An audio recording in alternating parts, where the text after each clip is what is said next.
Did you know in Jumanji, Welcome to the Jungle, a connection to Dwayne Johnson's football career is made? One of the young teen characters who gets sucked into the game is Fridge, an arrogant football player who becomes the character Franklin Mouse Finbar. Although Franklin is played by Kevin Hart, Fridge wears the number 94 football jersey and a matching number necklace which shares a connection with Kevin Hart's co-star Dwayne "The Rock" Johnson. While playing football at the University of Miami, Johnson wore the same jersey number as Fridge does in the movie. Did you know in Inception, there's a number that keeps getting brought up throughout the film? The number that Fisher gives Arthur is 528491. The hotel rooms that are used are the rooms 528 and 491. Later, Eames gives Fisher the same number. The combination to the strong room starts with 52, and the combination to the safe is actually 528491. The importance of the number is continuously brought up, and the number is actually a prime number. The runtime for the film is also an interesting fact. The running time of the movie is exactly 8,888 seconds, and that translates to 2 hours and 28 minutes, which is a reference to the original length of Edith Piaf's song, Non, je ne regrette rien. The first recording of the song was 2 minutes and 28 seconds.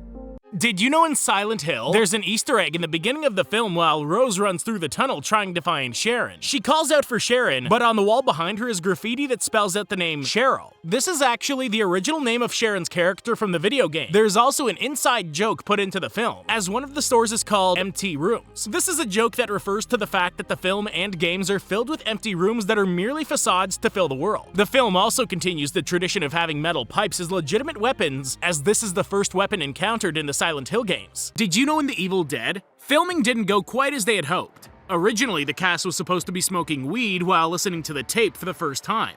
They decided to do this for real, and they ended up having to reshoot the scene due to their uncontrollable behavior. The white contact lenses they had to wear were actually very painful, and they ended up covering half of the eye. They had to be taken out every 15 minutes to allow their eyes to breathe. Eventually, the film ran out of money, and only half of it was done by the winter of 1980. Sam Raimi, Rob Tappert, and Bruce Campbell ended up having to take out bank loans, borrow from friends and family, and make cold calls for things such as catering, gasoline, and other necessities. Did you know in Guardians of the Galaxy, Quill actually foreshadows Groot's fate at the end of the film? At around 23 minutes, the group enters the kiln, and Quill mentions Groot as the Giving Tree. The Giving Tree is a book from 1964 about a tree that gives itself to its human friend, and it sacrifices itself out of friendship and love. Luckily, Groot manages to be reborn as a sproutling version of himself.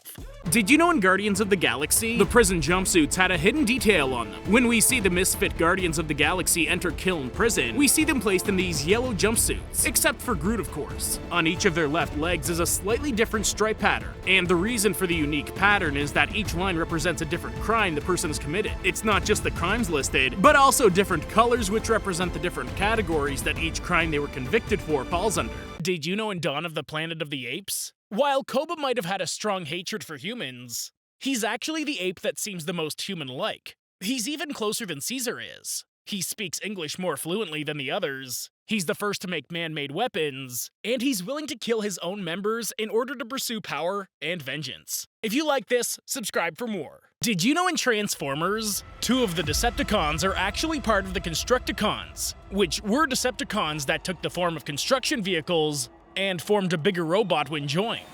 Bone Crusher and Devastator are the ones introduced in this film, although Devastator was originally called Brawl in the series and toys.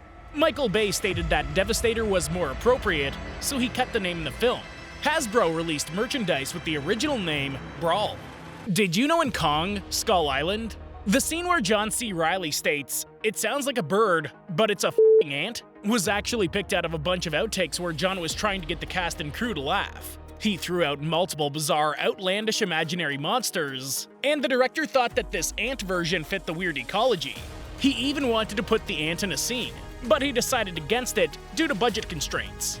Did you know in Beetlejuice, during the dinner party scene, Otho actually mentions that people who commit suicide end up being civil servants in the afterlife. The movie actually expands on this logic, and we can see it in the civil servants in the film. The receptionist states that she committed suicide. There's a man that ended up hanging himself. The crushed messenger even implies that he did it to himself somehow. While Juno appears to be normal, there are scars on her neck that hint to the idea that she cut her own throat at one point. Beetlejuice was mentioned to be a civil servant before going rogue, and it was going to be put in that he hung himself horribly due to a heartbreak. They cut this for running time purposes, but it is hinted at when he hears that Lydia wishes she could just die. Did you know when Halloween Ends, there was a tragic detail about this character's death? In the 2018 sequel to the 1978 film of the same name, Halloween, we see that one of the two characters to be killed by Michael Myers is Oscar Bellucci.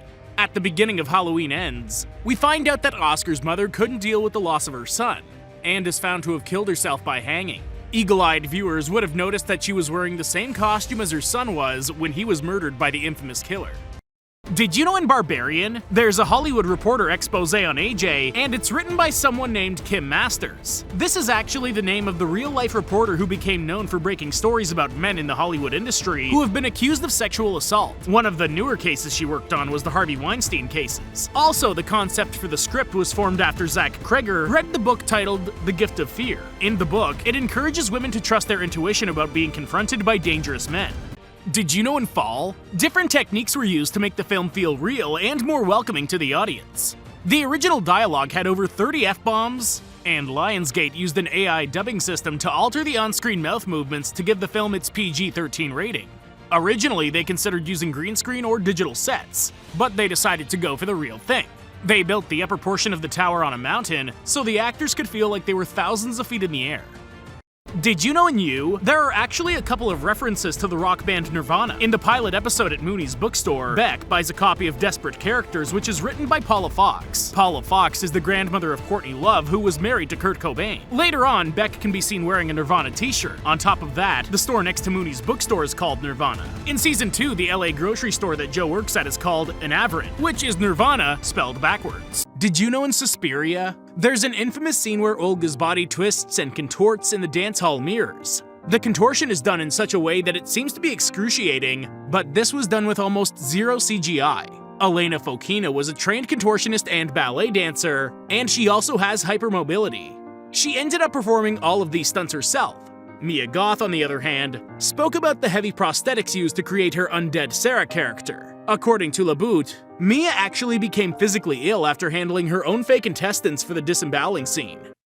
Did you know in The Hunger Games: Catching Fire, Jennifer Lawrence was left deaf in one ear for several months? For a franchise of movies that are filled with high-intensity action scenes, there's always a risk of injury, but more usually for the stunt team. However, this time around, it was leading lady Jennifer Lawrence who ended up temporarily deaf in one ear when one of the jets from the cornucopia scenes punctured her eardrum. Not only that, but all the diving and underwater scenes led her to getting a series of ear infections that couldn't have helped the pain she was already in. Did you know in the Black Panther Wakanda Forever trailer, we get a first glimpse at a new MCU character, Ironheart. We've yet to be introduced to Riri Williams, also known as Ironheart, but we know that she's not only getting her own TV series, but also making an appearance in the Black Panther sequel. In the trailer, we can see her creating her own suit and hammering out the heart in the suit, which is not only an indication of what's to come for her character, but it's also a parallel to the debut of the Iron Man film, in which Tony Stark creates his Iron Man suit. Did you know in Thor: Love and Thunder, we see what could be a crucial Easter egg for the upcoming Black Panther sequel? In the movie, we're introduced to Omnipotent City, the meeting place of all of the gods, and as such, we meet a couple of gods who may prove to be very crucial. Bast, the goddess of the Panther tribe in Wakanda, is sat next to a blue god with some form of Aztec headpiece, which could be a hint towards the upcoming movie Black Panther Wakanda Forever, which we know is introducing Namor, leader of an underwater tribe of Aztecs. Did you know in Pinocchio, there are some major differences between the animated classic and the live-action remake? In the animated version, it's implied that the movie takes place over quite some time, but in the live-action remake, all of the events take place in one day. Also in the animated classic, it's implied that Geppetto learned of Pinocchio being on Pleasure Island by Honest John or the local villagers. In the live-action, he finds out thanks to Sophia the Seagull, since Pinocchio doesn't run into the two crooks a second time. Did you know in Hellraiser 2022, Roland Voigt bears a strong resemblance to Frank Cotton and Dr. Philip Chenard from the first two Hellraiser films? He's manipulative and sadistic like Frank, and also regrets the services that the Cenobites provide. He also resembles Dr. Channard by offering victims to the Cenobites to access the Hell Dimension.